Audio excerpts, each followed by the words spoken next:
So includer send பண்றேன் நான். அதே மாதிரி நல் பேலோட் செட் பண்ணிட்டு 100 கொடுக்குறேன். Start attack. ஓகேவா? பாருங்க எனக்கு 2 தான் வந்திருக்கு இப்போ வரைக்கும் மெயில். நான் இப்போ ஸ்டார்ட் அட்டாக் கொடுக்குறேன். சரி நிறைய போகுது, சென்ட் ஆகினே இருக்கு.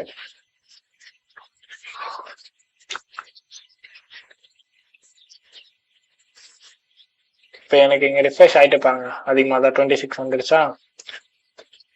எனக்கு ஒரு வாட்டி ரிஃப்ரெஷ் ஆயிட்டு எனக்கு இங்கே இன்க்ரீஸ் ஆகும். 66 வந்துருச்சா.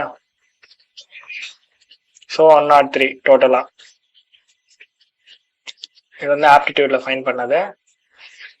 அகைன் ஆப்டிடியூட் ரேட் லிமிட்டிங் வேற இடத்துல ஏதோ ஃபைன் பண்ணியிருக்கேன்னு நினைக்கலாம் அதே ப்ரோக்ராம்ல. யா வெரிஃபை யுவர் அக்கௌண்ட். இங்க பாருங்க, அது பாஸ்வேர்ட் ரீசெட், இது வெரிஃபை யுவர் அக்கௌண்ட் பாருங்க.